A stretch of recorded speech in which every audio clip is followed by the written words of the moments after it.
Quisiéredes sacarme desde deuda sin ejecutarme en la obra.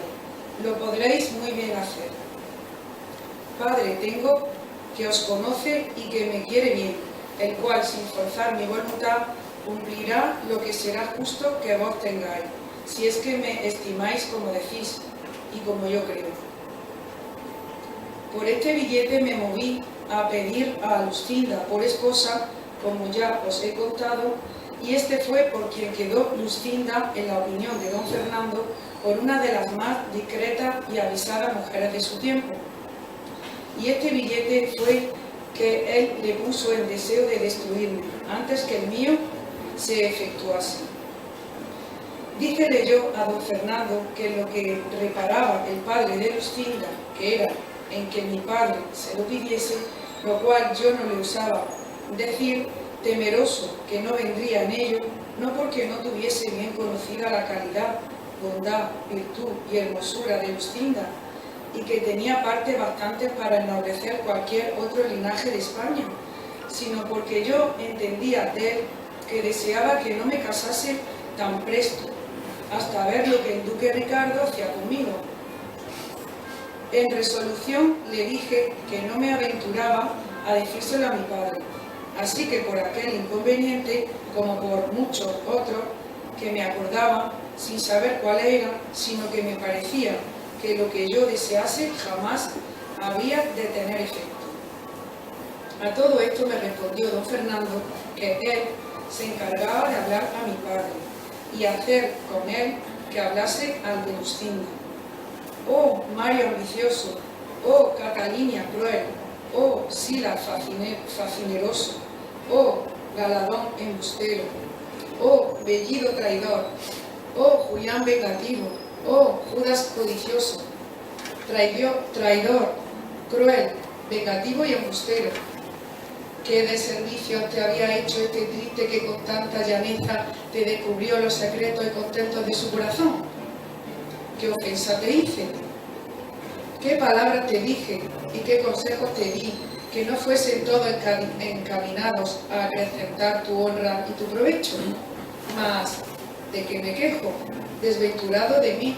pues es cosa cierta que cuando traen las desgracias la corriente de las estrellas, como vienen de alto abajo,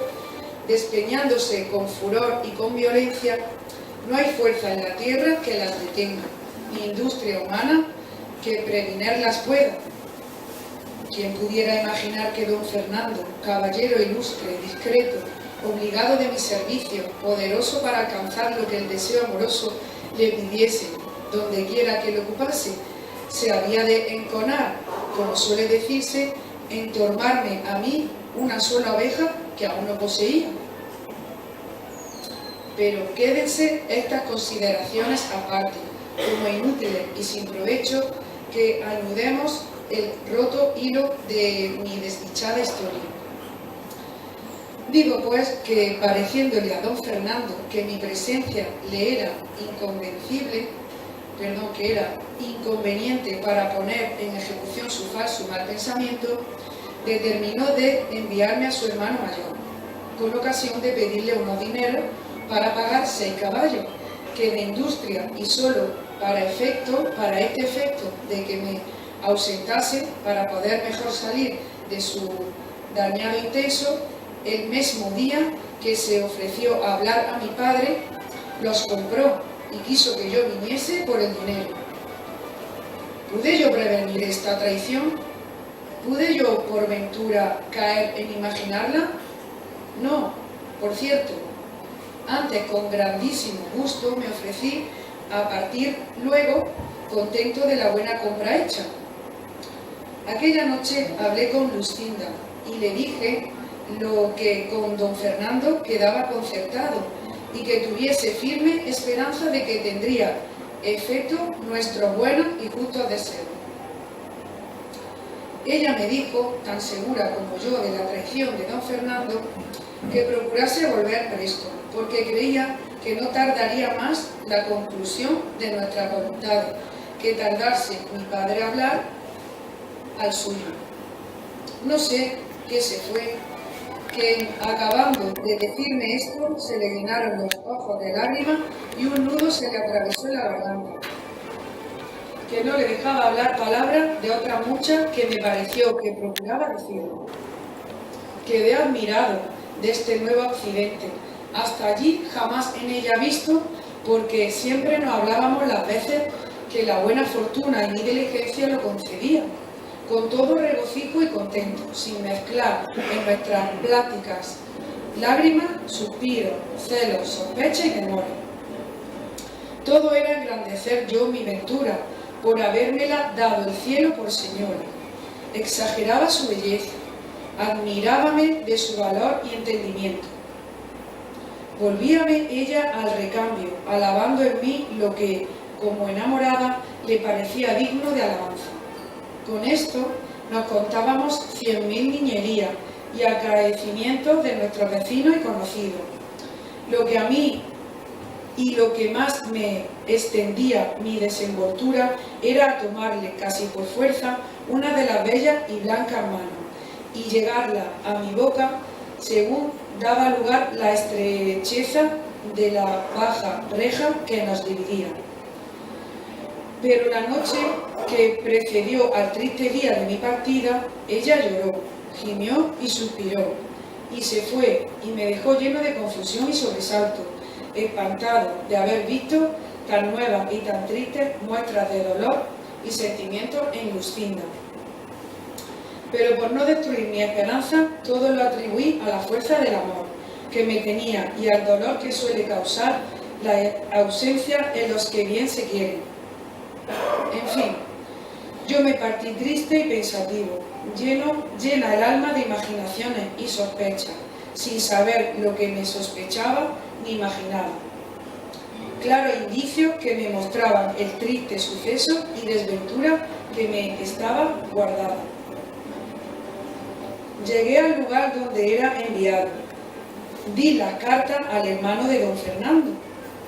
Fui bien recibido, pero no bien despachado, porque me mandó a guardar bien a mi disgusto 8 días, y en parte donde el duque su padre no me viese, porque su hermano le escribía que le enviase cierto dinero sin su sabiduría. Y todo fue invención del falso don Fernando, pues no le faltaban a su hermano dineros para despacharme luego. Orden y mandato fue este que me puso en condición de no obedecerle, por parecerme imposible sustentar tantos días la vida en la ausencia de Luscinda, y más habiéndola dejado con la tristeza que os he contado. Pero con todo esto obedecí como buen criado, aunque veía que había de ser a costa de mi salud. Pero a los 4 días que allí llegué, llegó un hombre en mi busca con una carta que me dio, que en el sobrescrito conocí ser de Luscinda, porque la letra de él era suya. Abríla temeroso y con sobresalto, creyendo que cosa grande debía de ser la que había movido a escribirme estando ausente, pues presente pocas veces lo hacía. Pregúntele al hombre, antes de leerla, quién se la había dado y el tiempo que había tardado en el camino. Díjome que acaso, pasando por la calle de la ciudad a la hora de mediodía, una señora muy hermosa le llamó desde una ventana, los ojos llenos de lágrimas, y con mucha priesa le dijo: hermano, si sois cristiano, como parecéis por amor de Dios, os ruego que encaminéis luego esa carta al lugar y a la persona que dice el sobrescrito, que todo es bien conocido, y en ello haréis un gran servicio a nuestro Señor.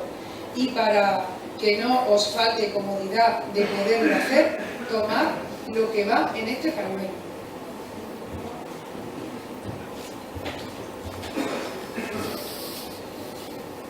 Y diciendo esto, me arrojó por la ventana un pañuelo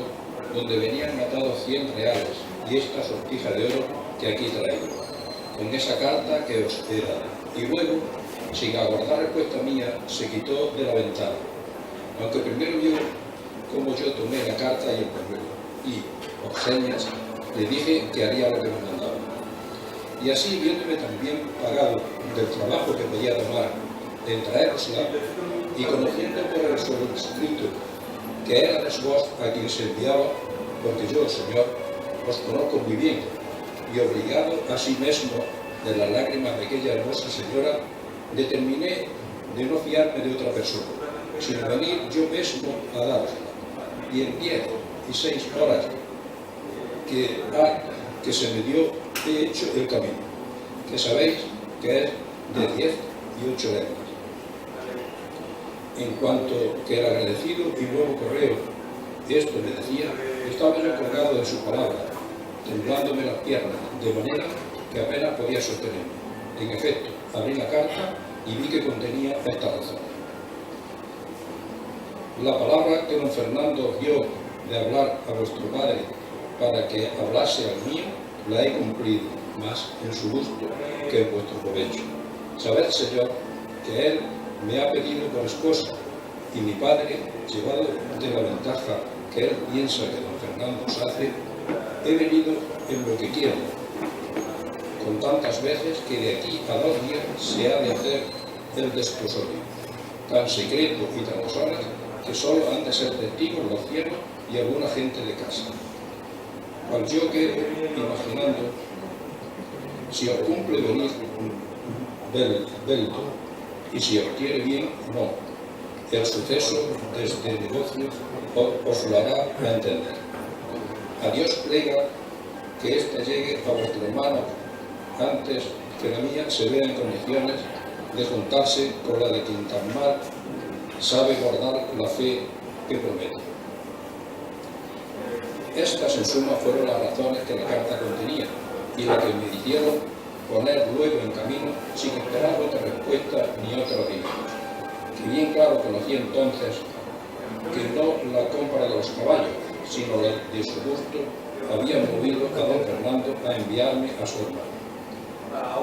El enojo que contra don Fernando concebí, junto con el temor de perder la prenda que con tantos años de servicio y deseo tenía granjeada, me pusieron alas,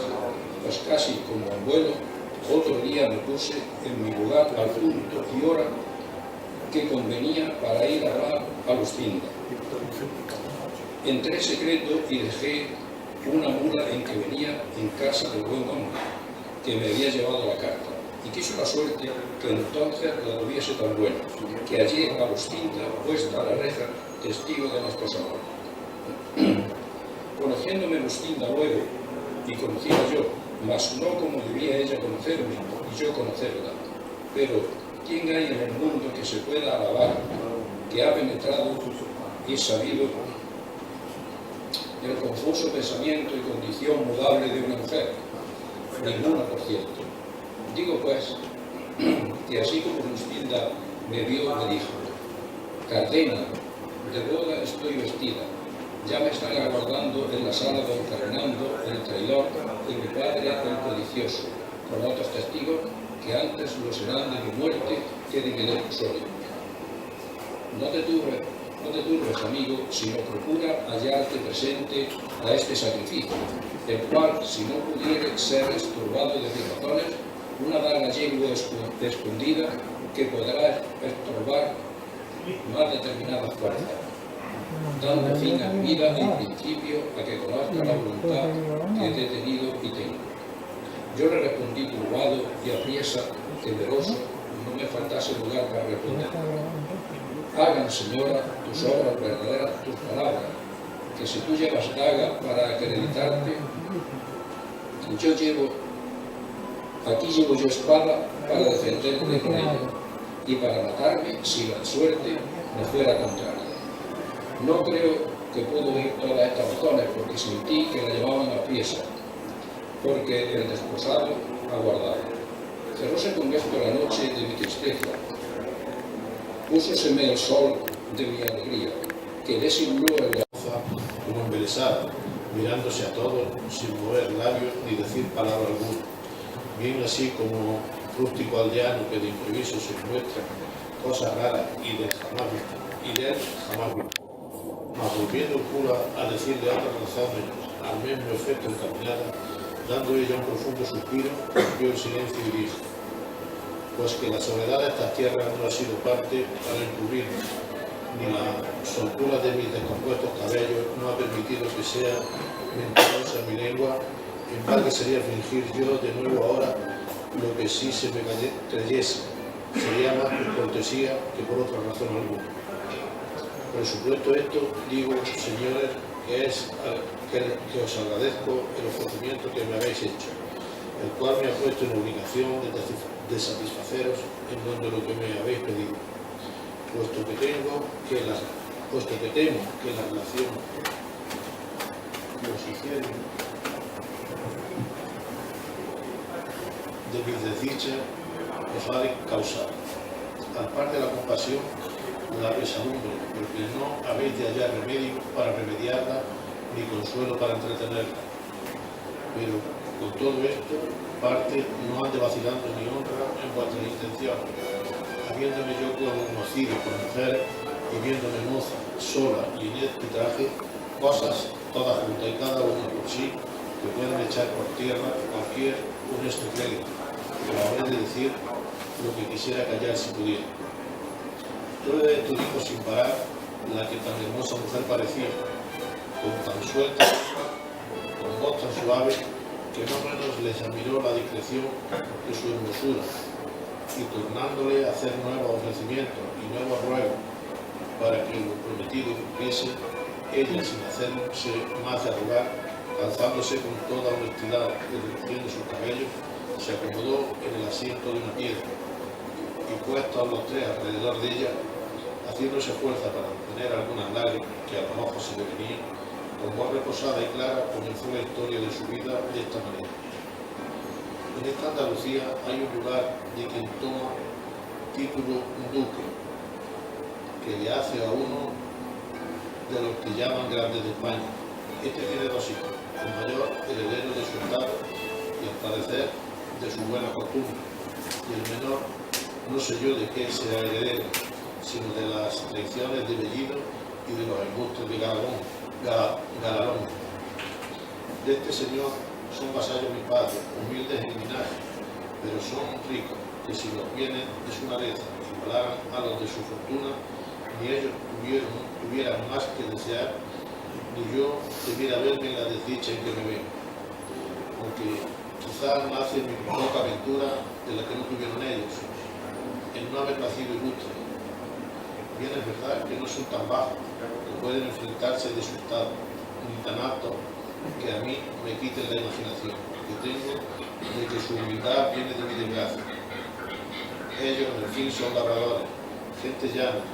sin mezcla alguna de raza más sonante, y como suele decirse, cristianos viejos ranciosos, pero tan ricos que su riqueza y magnífico trato los va poco a poco adquiriendo nombre de hidalgos y aún de caballeros, puesto que de la mayor riqueza y nobleza que a ellos se preciaba era tenerme a mí, hija, y así que no tener otra ni otro que los heredase como ser padre y aficionado. Yo era una de las más regaladas hijas que sus padres jamás regalaron. Era el espejo en el que se miraba, el báculo de su vejez y el sujeto a quien encaminaba, viviendo los conocidos, todos sus deseos, de los cuales, por ser ellos tan buenos, los míos no salieron juntos. Del mismo modo que yo era señora de su ánimo, así lo era de su hacienda. Por mí se recibían y despedían los criados, la razón y la cuenta de lo que se sembraba y cogía pasaba por mi mano. Los molinos de aceite, los lagares de vino, el número de ganado mayor y menor, el de las colmenas. Finalmente todo ello era tan rico labrador como mi padre.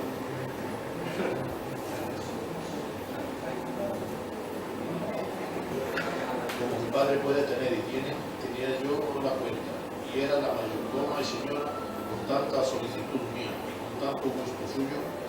que buenamente no acertaré a encarecerme. Los ratos que del día me quedaban, después de haber dado lo que convenía a los mayorales, a los capataces y a los jornaleros, los entretenía en ejercicios que son de las doncellas tan lícitos como necesarios, como son lo que ofrece la aguja y la armadillo, y y la rueca muchas veces y sin ninguna para recrear en estos ejercicios de sábado. Se recogía el entretenimiento de ver algún libro devoto o tocar un arco, porque la experiencia me mostraba que la música compone los ánimos descompuestos y alivia los trabajos que nacen del espíritu. Esta, pues, era la vida que yo tenía en casa de mi padre, la cual, si particularmente he contado, no ha sido por ostentación, sino por dar a entender que soy rica, sino porque se advierta cuán sin culpa me he venido de aquel buen estado que he dicho al infeliz en que ahora me hallo. Es pues un caso que, pasando mi vida en tanta ocupación y en un encerramiento tal, que el de un monasterio pudiera compararse sin ser vista, a mi parecer, de otra persona que la de los criados de la casa, porque los días que iban a misa y eran tan de señora,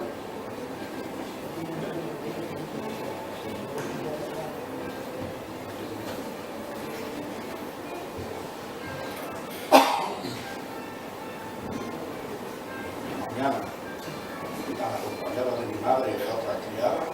y yo tan cubierta y recatada, apenas veía mis ojos más tierras que aquellas donde ponía los pies. Y en todo esto, por el amor de la necesidad, o mejor, que el de Lince no puede igualarse, le dieron puestos en la vida. Don Fernando, a este hombre, el hijo menor, que lo ha gustado. No hubo quien nombrado a don Fernando, la que les cuento con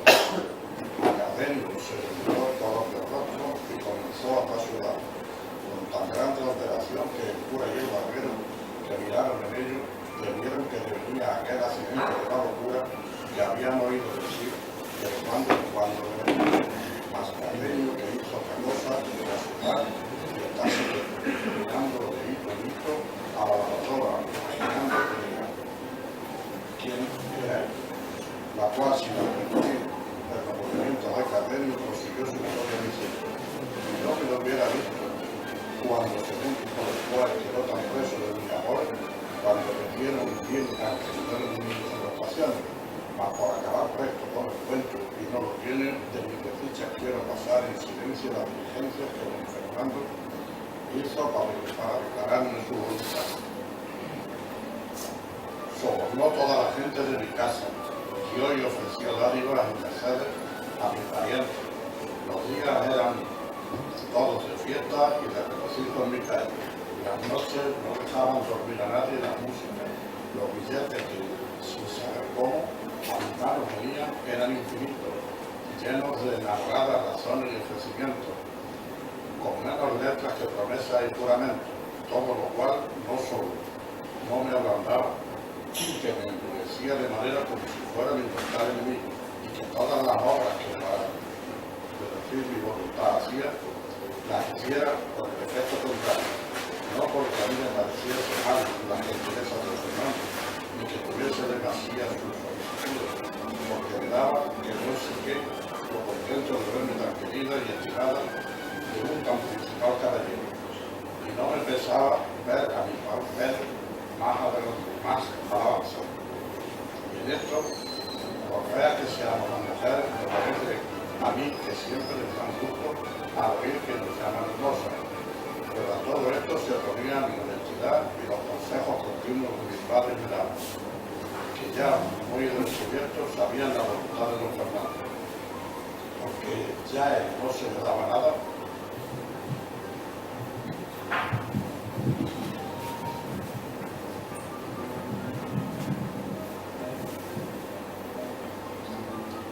Depositar su honra y fama, y que considerase la desigualdad que había entre mí y don Fernando, y que por aquí echaría de ver que mis pensamientos, aunque él dijese otra cosa, más se encaminaban a su gusto que a mi provecho, y que si yo quisiera poner en alguna manera algún inconveniente para que él se dejase de su justa pretensión, que ellos me casarían luego con quien yo me ajustase. Así que de los más principales de nuestro lugar, como de todos los circunvecinos, pues todo se podía esperar de su mucha hacienda y de mi buena fama. Con estos conciertos prometidos y con la verdad que ellos me decían fortificada, yo, me interesa, jamás quise responder a don Fernando palabras que le pusiese demostrar, aunque de muy lejos, esperanza de alcanzar su deseo. Todos estos recatos míos que él había de tener por desdén debieron de ser causa de animar más su lascivo apetito, que este hombre, quien quiero dar a la voluntad, que me mostraba, la cual si ella fue, como decía, no le supiésemos vosotros ahora. Porque hubiera faltado la ocasión de decirlo. Finalmente don Fernando supo que mis padres andaban por darme estado, por quitarle a él la esperanza de poseerme, o a lo menos porque yo tuviese más guardada para guardarme. Y esta nueva o sospecha fue causa de que hiciese lo que ahora oiré. Y fue que una noche, cuando yo en mi aposento, con solo la compañía de una doncella que me servía, teniéndome encerrada las puertas por temor que por descuido ni honestidad no se viese en peligro, sin saber ni imaginar cómo, en medio de estos recatos y prevenciones y en la soledad de este silencio y encierro, me hallé delante, cuya vista me turbó de manera que me quitó de mis ojos y me enmudeció la lengua. Así, no fui poderosa en dar voces, ni aun él creo que me lo dejara dar, porque luego se llevó a mí y tomándome entre sus brazos, porque yo, como digo, no tuve fuerza para defenderme, según estaba turbada, comenzó a decirme tales razones que no sé cómo es posible que tenga tanta habilidad a mentira, que las sepa componer en modo que parezcan tan verdaderas. Hacía el traidor de las lágrimas y acreditaba sus palabras. Y esta, suspiro en su intención, yo, pobrecilla, sola entre los míos, mal ejercitada en casos semejantes, comencé, no sé de qué modo, a tener las verdades tantas falsedades. Como no de suerte que me tuviesen a compasión menos buenas sus lágrimas y suspiros, y así pasándome aquel sobresalto primero, torné algún tanto a correr mis perdidas y con más ánimo del que pensé que pudiera tener peligro. Si como estoy, Señor, en tus brazos estuviera entre los de un león fiero, y librarme de ellos en mi asegurar con lo que hiciera y dijera cosas que fueran perjuicio de mi honestidad, así fuera pesadilla, acella o decilla, no es posible dejar de haber sido lo que fue. Así que si tú tienes ceñido mi cuerpo en tus brazos, yo tengo atada mi alma con mis buenos deseos y son tan diferentes de los tuyos, como lo veréis si son hacerse fuerza, quisieres pasar delante de ellos. Tu vasalla soy, pero no tu esclava, ni tienes ni debes tener imperio y la nobleza de tu sangre para deshonrar y tener poco de la humildad de la mía. Y con tanto me estimo yo, villana y labradora, pero tú, señor y caballero, conmigo no han de ser de ningún efecto tu fuerza, ni han de tener valor tu riqueza, ni las palabras han de ponerme engañarme, ni tu suspiro y lágrimas enternecerme. Si alguna, todas estas cosas que he dicho, mira yo, de mis padres me dieran por esposo, a su voluntad se ajustaría la mía, y mi voluntad en la suya no saliera. De modo que como quedara con honra, aunque quedara sin gusto, de grado le entregaría lo que puse yo, ahora con tanta fuerza procura. Todo esto he dicho porque no es pensar que en mí alcance cosa alguna el que no quiere mi legítima esposa. Si no reparas más en eso, bellísima Dorotea, y en esto es el hombre de esta desdichada, dijo el del leal caballero: ves, aquí te doy la mano de ser lo tuyo, y sean testigos de esta verdad los cielos, a quien ninguna cosa os se esconde, a esta imagen de Nuestra Señora que aquí tiene. Cuando Cardenio lo oyó decir que se llamaba Dorotea, tomó de nuevo a su sobresalto y acabó de confiar por lo verdadero su primera opinión, pero no quiso interrumpir el cuento por ver que venía a parar lo que él ya casi sabía. Solo dijo: ¿que Dorotea es tu nombre, señora? Otra he oído decir lo mismo, que quizá corre pareja con tu desdicha. Más adelante, que el tiempo vendrá en que te diga cosas que te espanten y el mismo grado que te lastimen. Reparó Dorotea en los razonamientos de Cardenio, en su extraño y desastrado traje y horrores que si alguna cosa de su hacienda sabía, se lo dije a ese gobierno, porque si algo le había dejado bueno la fortuna era el ánimo que tenía para sufrir cualquier desastre y él sobreviniese, segura que de su aparecer ninguno podía llegar a él y tenía a acrecentar en punto. No le perdiera yo, señora, respondió Cardenio, en decirme lo que pienso si fuera verdad lo que imagino, y hasta ahora no se pierde coyuntura ni a ti te importa nada el saberlo. Sea lo que fuera, respondió Dorotea. Lo que en mi cuento pasa fue que tomando don Fernando una imagen que en aquel aposento estaba, la puso por testigo de nuestro desposorio, con palabras eficacísimas y juramentos extraordinarios, me dio la palabra de ser mi marido, puesto que antes de acabarse el decirlo, le dije que mirase bien lo que hacía y que considerase el enojo de mi padre había de recibir al verme dejado por una villana, vasalla suya, y que no le cegase mi hermosura, tal cual era, pues si no era bastante para hallar en ella disculpa de su hierro, que si algún bien me quería hacer, por el amor que me tenía, quisiese dejar correr mi suerte, y al igual de lo que mi calidad perdí, porque nunca es tan desigual el sentimiento, ni gozan ni duran mucho en aquel gusto con que se comienza. Todas estas razones que a mí me han dicho le dije, y otras muchas que no me acuerdo, pero no fueron parte porque él despejase de seguir en su intento.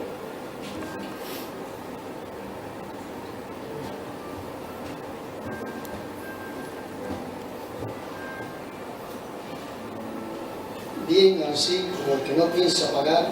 que al concertar de la barata no repara en inconveniente. Yo a esta sazón hice un breve discurso conmigo y me dije a mí mismo, sí, que no seré yo la primera que por vía de matrimonio haya subido de humilde a grande estado, ni será don Fernando el primero a quien hermosura o ciega afición, que a lo más cierto, haya hecho tomar compañía desigual a su grandeza. Pues si no hago ni mundo ni uso nuevo, bien es acudía a esta honra que la suerte me ofrece, puesto que en este no dure más voluntad que muestra de cuándo dure el cumplimiento de su deseo, que, en fin, para con Dios seré su esposo. Y si quiero con desdenes despedille, en término le veo que, no usando el que debe, usará el de la fuerza, y vendré a quedar deshonrada y sin disculpa de la culpa que me podía dar el que me supiese, pues sin ella he venido a este punto, porque ¿qué razones serán bastantes para persuadir a mis padres y a otros que ese caballero entró en mi aposento sin consentimiento mío? Todas estas demandas y respuestas resolví en un instante en la imaginación y sobre todo me comenzaron a hacer fuerza y a inclinarme a lo que fue, sin que yo pensaba, mi perdición, los juramentos de don Fernando, los testigos que ponía, las lágrimas que derramaba y finalmente su disposición y gentileza que acompañaba con tantas muestras del verdadero amor, pudieran rendir a otro tan libre y recatado corazón como el mío. Llamé a mi criada para que en la tierra acompañase a los testigos del cielo. Tornó don Fernando a reiterar y confirmar sus juramentos. Añadió a los primeros nuevos santos por testigos, echóse 1000 futuras maldiciones si no cumpliese lo que prometía. Volvió a humedecer su ojo y a acrecentar sus suspiros. Apretóme más entre sus brazos, de los cuales jamás me había dejado, y con esto, y con volverse a salir del aposento mi doncella, yo dejé de serlo y él acabó de ser traidor y fementido. El día que sucedió a la noche de mi desgracia se venía aún no tan apriesa como yo pienso que don Fernando deseaba, porque después de cumplido aquello que el apetito pide, el mayor gusto que puede venir es apartarse de donde le alcanzaron. Digo esto porque don Fernando dio priesa por partirse de mí y por industria de mi doncella, que era la misma que allí le había traído antes de, aunque no sea con tanto ahínco y vehemencia como cuando vino, me dijo que estuviese segura de su fe y de ser firme y verdadero sus juramentos, y, para más confirmación de su palabra, sacó un rico anillo del dedo y lo puso en el mío. En efecto, él se fue y yo quedé ni sé si triste o alegre. Esto sé bien decir, que quedé confusa y pensativa y casi fuera de mí con el nuevo acaecimiento, y no tuve ánimo o no se me acordó de reñir a mi doncella por la traición cometida de encerrar a don Fernando en mi mismo aposento, porque aún no me determinaba si era bien o mal el que me había sucedido. Díjele al partir a don Fernando que por el mismo camino de aquella podría verse otra noche, o era suya, hasta que cuando él quisiese,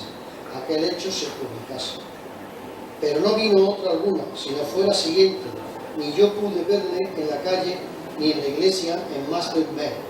que en vano me cansé en solicitarlo, puesto que supe que estaba en la villa y que los más días iba de caza, ejercicio que él era muy aficionado. Estos días y estas horas bien sé yo que para mí fueron aciagos y menguadas, y bien sé que comencé a dudar en ellos y aún a descreer de la fe de don Fernando.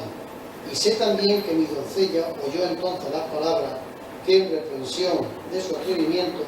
antes no había oído. Y sé que me fue forzoso tener con mis lágrimas y con la compostura de mi rostro por no dar ocasión a que mis padres me preguntasen que de qué andaba descontenta y me obligasen a buscar mentiras perecibles, pero todo esto se acabó en un punto, llegándose uno donde se atropellaron aspectos y se acabaron los honrados discursos, y a donde se perdió la paciencia y salieron a plaza mis secretos pensamientos.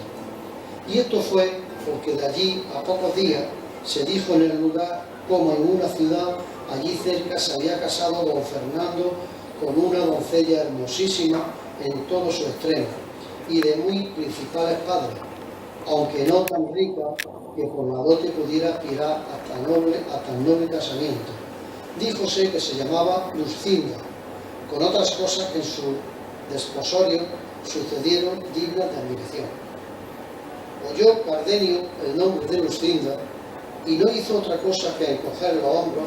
morderse los labios, enarcar las cejas y dejar allí a poco caer por su ojo dos fuentes de lágrimas, mas no por esto dejó Dorotea de seguir su cuento diciendo: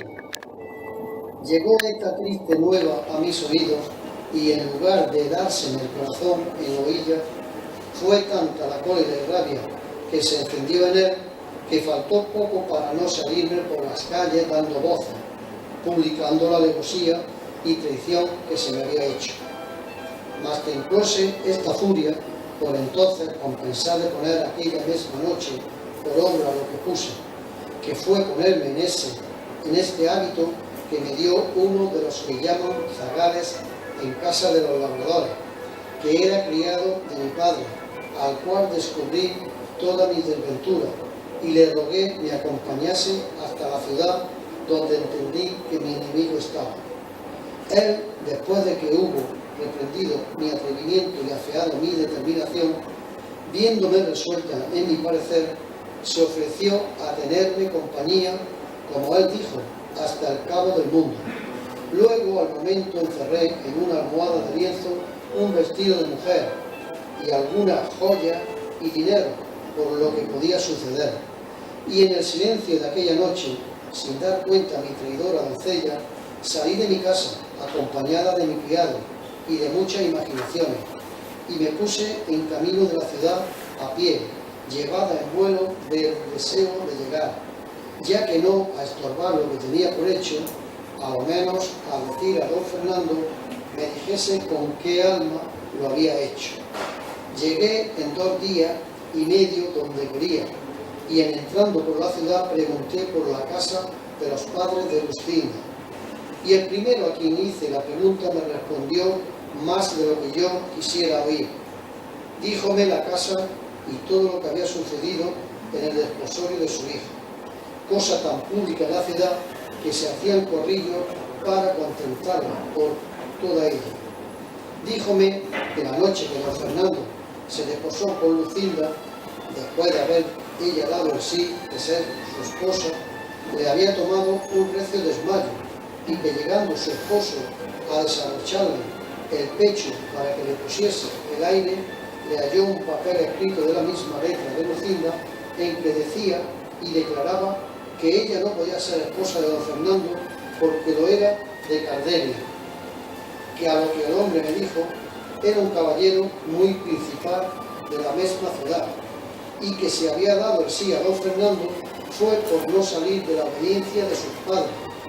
En resolución, tales razones dijo que contenía el papel que daba a entender que ella había tenido intención de matarse en acabándose de desposar. Y daba allí las razones porque se había quitado la vida, todo lo cual dice que confirmó una daga que le hallaron no sé en qué parte de su vestido. Todo lo cual, visto por don Fernando, pareciéndole que Lucinda le había burlado y encarnecido y tenido en poco, arremetió a ella antes de que su desmayo volviese, y con la misma daga que le hallaron la quiso dar puñalada y lo hiciera si sus padres y los que se hallaron presentes no se lo estorbaban. Dijeron más, que luego se ausentó don Fernando y que Lucinda no había vuelto de su parasismo hasta otro día, que contó a sus padres cómo ella era verdadera esposa de aquel Cardenio que he dicho. Supe más, que el Cardenio, según decían, se halló presente a los desposorios y que en viéndola desposada, lo cual él jamás pensó, se salió de la ciudad desesperado, dejándole primero escrita una carta donde daba a entender el agravio que Lucinda le había hecho y de cómo él se iba a donde gentes no le viesen. Esto todo era público y notorio en toda la ciudad y todos hablaban de ello.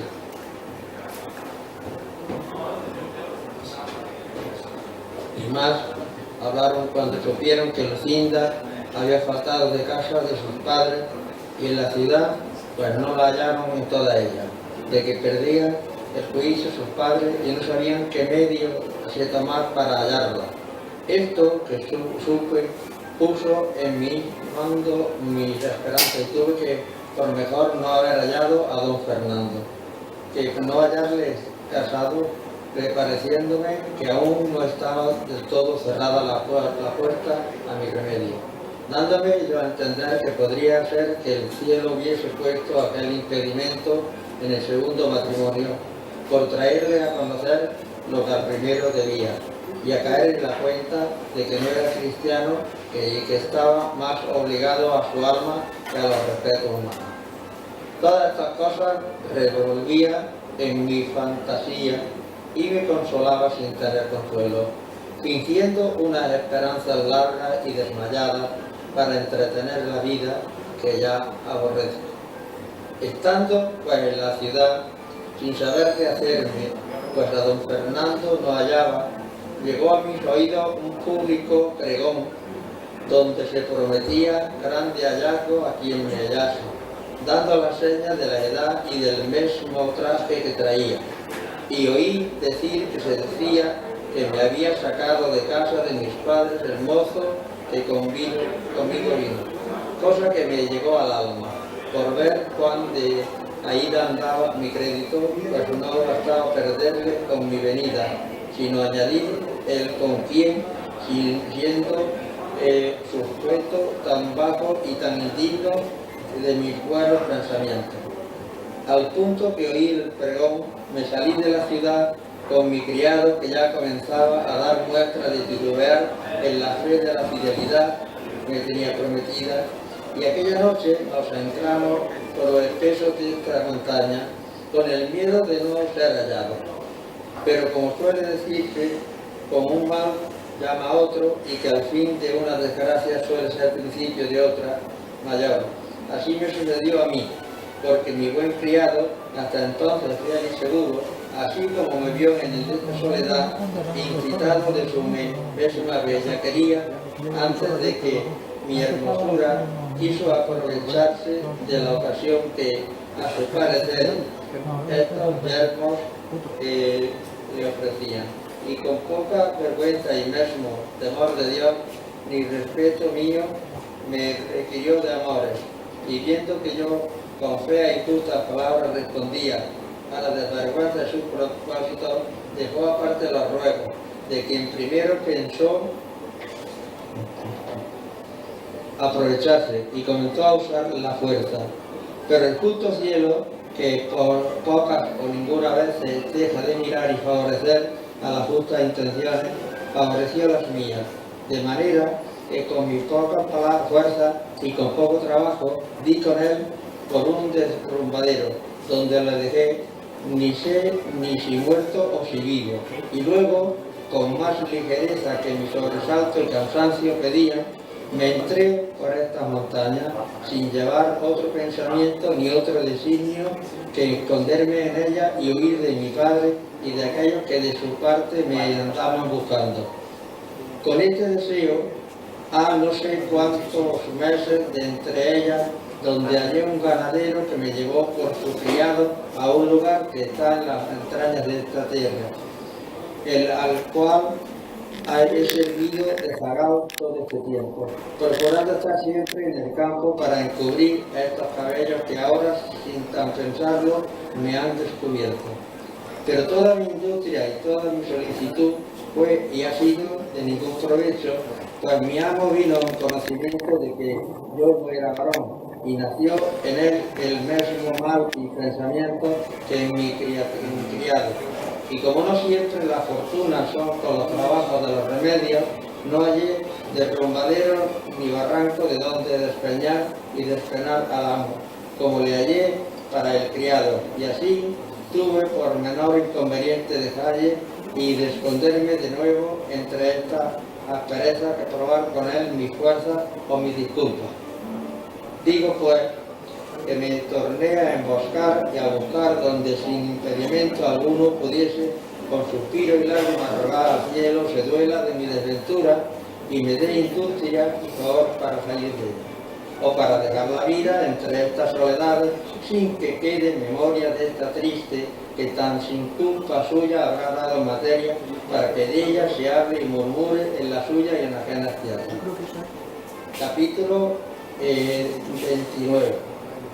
que trata de gracioso artificio y orden de que se tuvo en sacar a nuestro enamorado caballero de la asperísima penitencia en que se había puesto. Esta es, señora, la verdadera historia de mi tragedia. Mirad y juzgad ahora si los suspiros de que escuchaste, las palabras que oíste y las lágrimas que de mis ojos salían tenían ocasión bastante para mostrarse en mayor abundancia. Y considerada la calidad de mi desgracia, veréis que será en vano del consuelo, pues es imposible el remedio de ello. Solo ruego lo que con facilidad podréis y debéis hacer, que me aconsejéis dónde podré pasar la vida sin que me acabe el temor y sobresalto que tengo de ser hallada de los que me buscan, que aunque sé que el mucho amor que mis padres me tienen, me asegura que seré de ellos bien recibida. Es tanta la vergüenza que me ocupa solo en pensar que, como ellos pensaban, tengo que parecer a su presencia que tengo, por mejor de desterrarme para siempre de ser vista, de no verle el rostro con pensamiento que ellos miran el mío ajeno de la honestidad que de mí se debían de tener prometida. Cayó en diciendo esto y el rostro se le cubrió de un color que mostró bien claro el sentimiento y vergüenza del alma. En la suya sintieron los que escuchando la habían tanta lástima como admiración de su desgracia, y aunque luego quisiera el cura consolarla y aconsejarla, tomó primero la mano Cardenio diciendo: en fin, señora, que tú eres la hermosa Dorotea, la hija única del rico Clenardo. Admirada quedó Dorotea cuando oyó el nombre de su padre y de ver cuán de poco era el que le nombraba, porque ya se ha ido de la mala manera que Cardenio estaba vestido, y así le dijo: ¿y quién vos sois, hermano, que así sabéis el nombre de mi padre? Porque yo hasta ahora, si mal no me recuerdo, en cuanto al discurso del cuento de mis desdichas, no lo he nombrado. Soy, respondió Cardenio, aquel sin ventura que según vos Señora, habéis dicho, Lucinda dijo que era su esposo. Soy el desdichado Cardenio, a quien el mal término de aquel que a vos os ha puesto en el que estáis me ha traído y que me veáis cual me veis, roto, desnudo, falto de todo humano consuelo y, lo que es peor de todo, falto de juicio, pues lo tengo sino cuando al cielo se le antoja dármele por algún breve espacio.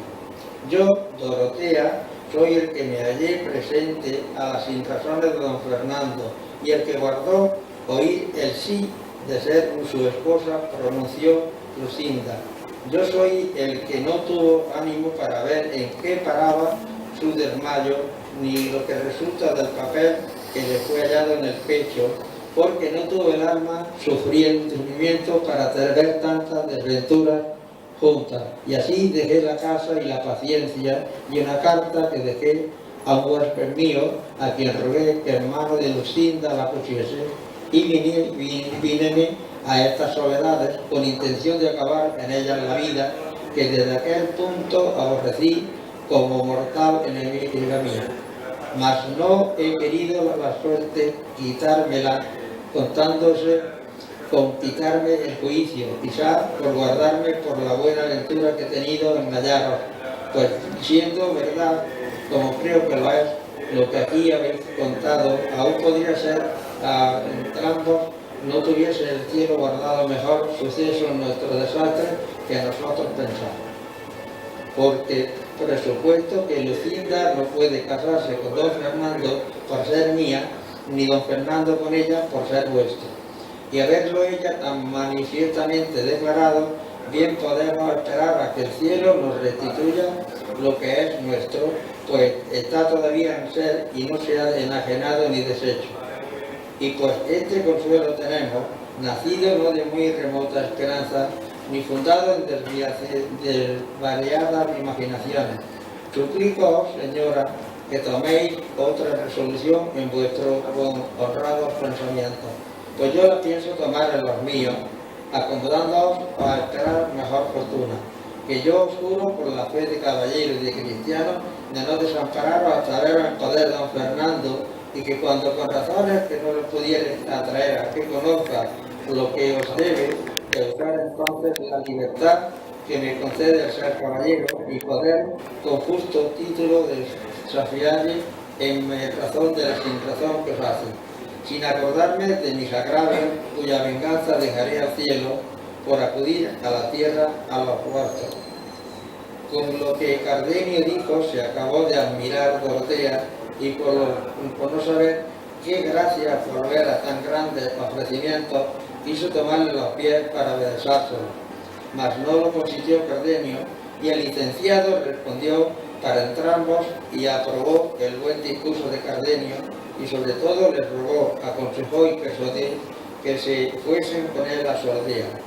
donde se podrían reparar de las cosas que le faltaban, y que allí se daría orden como buscar a don Fernando o cómo llevar a Dorotea a sus padres o hacer lo que más les pareciese conveniente.